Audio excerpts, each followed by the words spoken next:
BHP media house کو مل رہی ہے, آپ موٹیویشن جو دے رہے ہیں. ہم بات کریں گے آپ سے کیریئر کاؤنسلنگ کے حوالے سے. راجہ طارق صاحب, MIUC روٹس کالج انٹرنیشنل اس وقت کیریئر کاؤنسلنگ پہ بہت ورک کر رہا ہے, اور میں اس ورک کو لے کر چل رہا ہوں. میں یہ چاہتا ہوں کہ طارق آئیڈیل پبلک اسکول کا ہم وزٹ کریں, ہم آپ کے 10th کلاس کے بچوں کو کیریئر کاؤنسلنگ پر لیکچر دیں, کیونکہ روٹس کالج انٹرنیشنل اس دفعہ میں نے ان سے ریکویسٹ کی, وہ ہر سال کرتے ہیں, اس دفعہ میری ریکویسٹ پہ انہوں نے یہ چیز میرے ہینڈ اوور کی, اور آپ مجھے پتا ہے کہ آپ ہمیں انکار نہیں کریں گے. کیا کہتے ہیں آپ؟ کیریئر کاؤنسلنگ ایک انتہائی ضروری چیز ہے جی.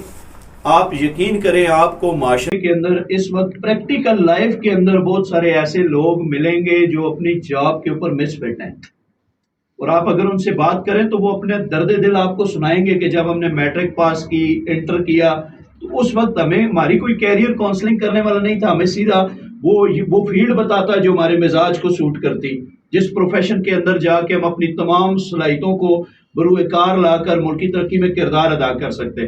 تو میں اکثر اپنے دوستوں میں بھی ایک بات کرتا ہوں کہ ہم اپنی پڑھائی کا مشورہ جو ہے وہ ویلڈروں سے لے رہے ہوتے ہیں, ٹھیک ہے, ہم اپنے بالوں کے بارے میں جو رائے ہے وہ کپڑے بیچنے والوں سے لے رہے ہوتے ہیں.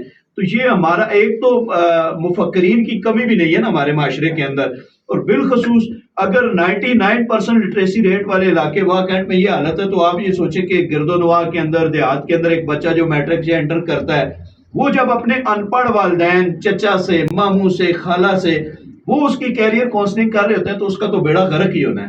تو آپ جیسے لوگوں کی اس معاشرے کو ضرورت ہے جو بچے کو اس کے فیوچر کے بارے میں, اس کے کیریئر کے بارے میں بہترین رائے دے سکیں, بہترین ڈائریکشن دے سکیں, بہترین مشورہ دے سکیں. میرا ادارہ ہر وقت آپ کے لیے حاضر ہے, جب آپ کا جی کرے آپ آئیں. ایگزیکٹلی, بہت اچھی بات کی آپ نے.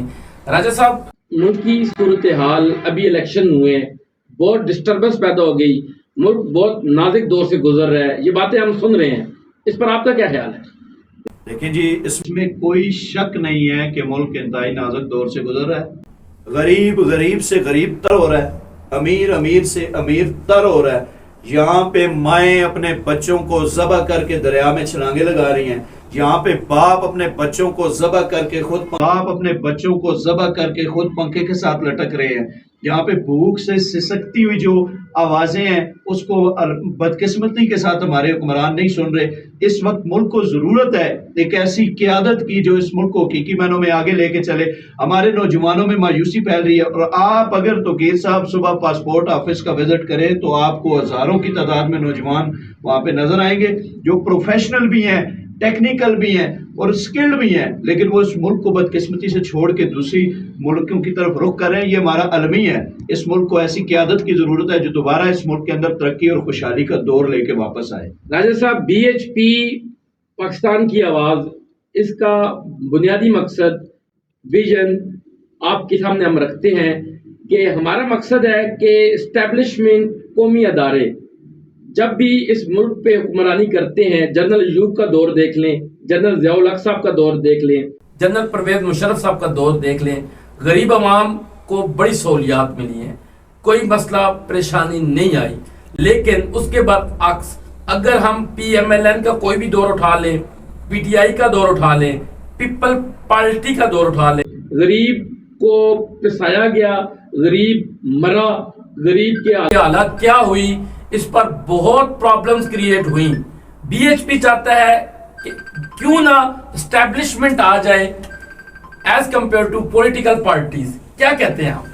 تو گیٹ صاحب, آپ کا بڑا دلچسپ سوال ہے, لیکن اس پہ ایک پورا پروگرام ہمیں دوبارہ رکھنا پڑے گا. میں تو کسی صورت آمریت کا حامی نہیں ہوں, اور اس پوائنٹ پہ میں آپ سے تھوڑا سا اختلاف بھی کروں گا. جمہوریت جو ہے وہ بہترین طرز حکومت ہے, لیکن ہمارے ملک کی سیاست کو, ہمارے ملک کی جمہوریت کو چند افراد نے اتنا گندا کیا.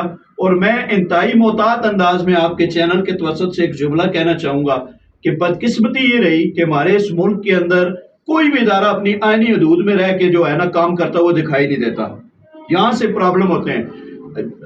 منتخب نمائندوں کو اپنی مرضی کے ساتھ کام نہیں کرنے دیا جاتا, اور بدقسمتی یہ ہے کہ جتنے ادوار صاحب کا گزرے اس کے اندر ہمارے منتخب حکمرانوں نے اپنے اثاثے بنانے میں, اور بالخصوص بیرون ملک کے اندر اپنی جائیدادیں جو ہے وہ ان کے سائز میں اضافہ کرتے ہوئے نظر آئے. یہاں پر میں ایک بات ایڈ کروں گا اپنی گفتگو میں کہ ہم پولیٹیکل پارٹیز کو لاتے ہیں وہ اپنا خیال کرتے ہیں, وہ غریب عوام کا نہیں سوچتی, جبکہ ایز کمپیئر ٹو امریت جسے آپ کہہ رہے ہیں, امریت کے آپ حامی نہیں ہے, لیکن جب امریت آتی ہے وہ غریب عوام کو سوچتی ہے, وہ غریب عوام کو پسنے نہیں دیتی, وہ غریب عوام کے لیے ڈیولپمنٹ لے کے آتی ہے. یہ تو پھر ہمارے لیے امریت بہتر ہوئی.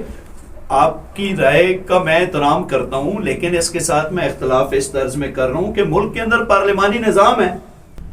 ہمارے ملک کے اندر سارے سیاستدان کرپٹ بھی نہیں ہیں, اچھے لوگوں کی کمی بھی نہیں ہے. بالکل ٹھیک کہہ رہے ہیں, لیکن وہ میرا خیال ہے اللہ کا فیصلہ بھی ہے کہ جیسی عوام ویسے حکمران.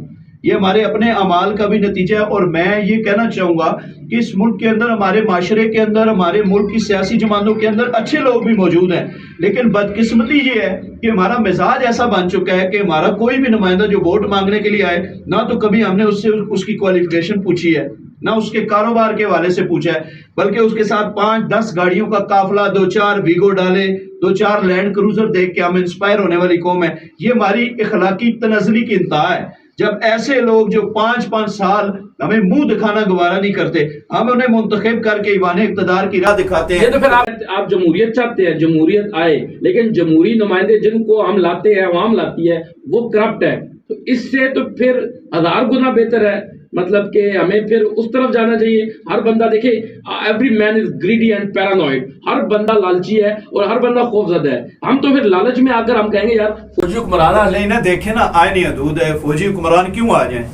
فوجی حکمران اس لیے دیکھیں جس ادارے کی جو آئینی حدود ہیں, ملک پاکستان کا آئین اس کی جو ذمہ داری سونپتا ہے اس کو وہ ذمہ داری ادا کرنی ہے. یا تو پھر آئین میں امینڈمنٹ کر لیں کہ ان اداروں کو, سرکاری ملازمین کو بھی یہ اجازت دے دیں کہ جس وقت ان کا دل کرے وہ ایوان اقتدار میں آ کے بیٹھ جائیں اور وہاں پہ وہ اقتدار کے مزے لوٹیں.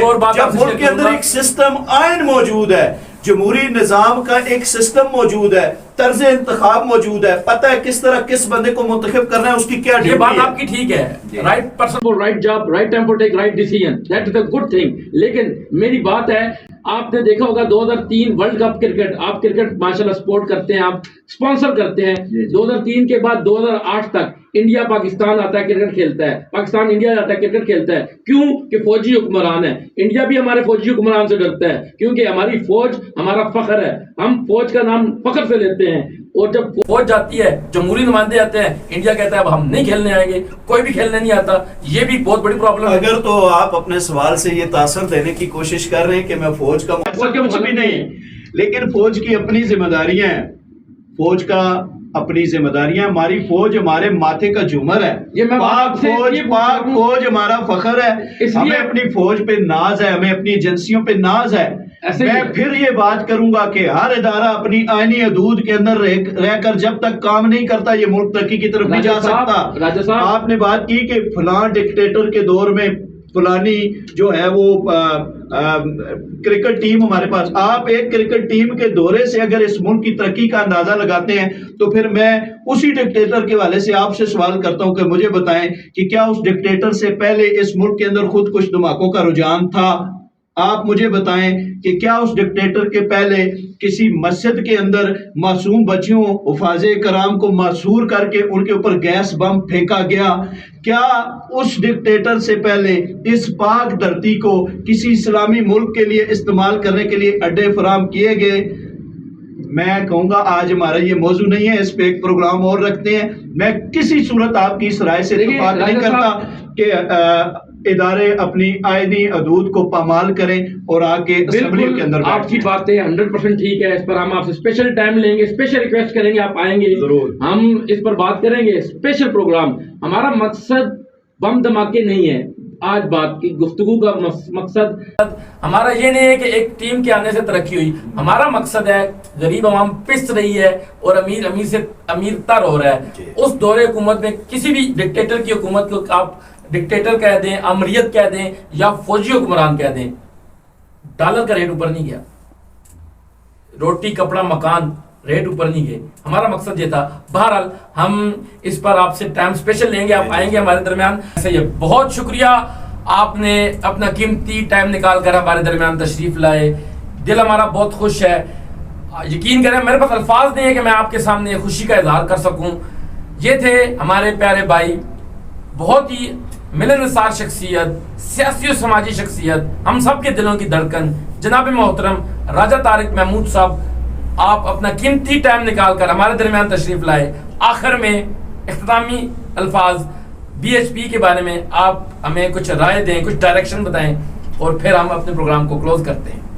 آپ کے اس چینل اور بالخصوص آپ کی شخصیت کے حوالے سے یہی کہوں گا، ہمیشہ سوشل نظر آتے ہیں، اچھا کام کرنے والوں میں تقریباً 12-13 سال کا میرا تعلق بھی توقیر صاحب سے ہے۔ اللہ سے دعا ہے کہ جس طرح یہ ہمیشہ سے اس ملک کے لیے اور بالخصوص اپنے علاقے کے لیے نوجوانوں کی اصلاح کے لیے کام کرتے ہیں، اللہ ان کو، ان کے چینل کو، ان کی پوری ٹیم کو ترقی عطا کرے، اور میں یہ اللہ سے دعا گو ہوں کہ اللہ تعالیٰ ان کو اس علاقے کے مسائل اجاگر کرنے کے لیے بطریق احسن اپنا کردار ادا کرنے کی توفیق عطا کرے۔ میری نیک تمنائیں آپ کے ساتھ ہیں سر۔ بہت بہت شکریہ راجہ طارق محمود صاحب، طارق آئیڈیل پبلک اسکول کے ڈائریکٹر جناب راجہ طارق محمود صاحب، ہم صمیم قلب سے آپ کا شکریہ ادا کرتے ہیں، آپ ہمارے درمیان تشریف لائے۔ BHP پاکستان کی آواز دیکھتے رہیے، بہت شکریہ، السلام علیکم۔